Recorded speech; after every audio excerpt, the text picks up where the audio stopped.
जय श्री राधे।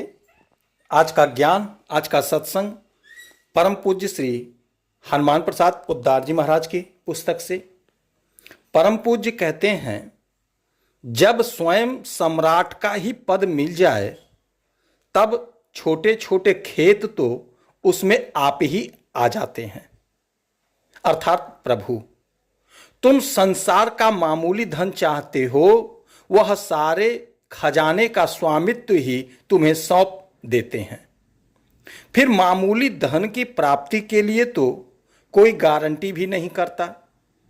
सब समझदार लोग यूं ही कहते हैं, भाई उद्योग करो, तुम्हारे भाग्य में होगा तो मिल जाएगा।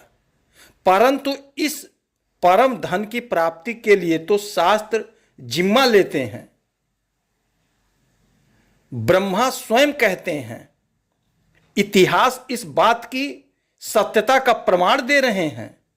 भक्तों की गाथाएं उच्च स्वर से इस ध्रुव सत्य की घोषणा कर रही हैं। इसके प्रत्यक्ष उदाहरण भी मिल सकते हैं। ऐसी स्थिति में अविश्वास की तो कोई बात ही नहीं रह जाती। लोग कह सकते हैं कि हम घर का काम करते हुए प्रतिदिन इतने मंत्रों का जाप कैसे करें। इतने जाप में कम से कम 6 घंटे का समय चाहिए। परंतु उनका ऐसा कहना भूल से होता है। यदि हम लोग समय का उपयोग सावधानी के साथ करें तो घर और आजीविका के काम में किसी प्रकार की बाधा नहीं पड़कर भी इतना जप प्रतिदिन हो सकता है। उस देव मंत्र के जप में बाधा आती है जो स्नान कर शुद्ध हो, एक समय एक जगह बैठकर किया जाता है। वैसे जप में लगातार इतना समय लगाना कठिन होता है। परंतु इस नाम मंत्र में, जप में तो उस तरह की कोई अड़चन नहीं है। चलते फिरते, बैठते उठते, सोते, आजीविका का काम करते समय सभी अवस्था में यह जप हो सकता है।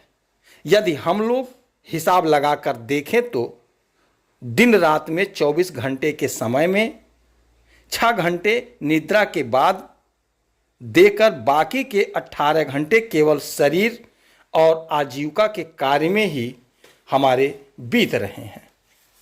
सिर्फ और सिर्फ इन्हीं दोनों कार्यों में हमारे समय बीत रहे हैं।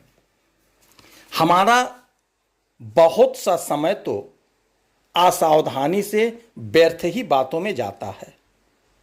यदि हम लोग वाणी का संयम करना सीख जाएं, बिना मतलब बिना कार्य के बोलना छोड़ दें, तो मेरी समझ से राजा से लेकर के मजदूर तक सबको इतना नाम जप प्रतिदिन करने के लिए पूरा समय अनायास ही मिल सकता है। हम चेष्टा नहीं करते, केवल बहाना कर देते हैं। यदि चेष्टा करें, समय का मूल्य समझें, तो एक क्षण को भी हरि के नाम बिना व्यर्थ नहीं जाने दें। काम के लिए जितने बोलने की आवश्यकता हुई उतने शब्द बोल दिए, फिर वाणी को उसी नाम जप में लगा दिया। इस प्रकार अभ्यास करते रहने पर तो ऐसी आदत पड़ जाती है कि फिर नाम जप छूटना कठिन हो जाता है। फिर नाम जप छूटना कठिन हो जाता है, नहीं छूटता है।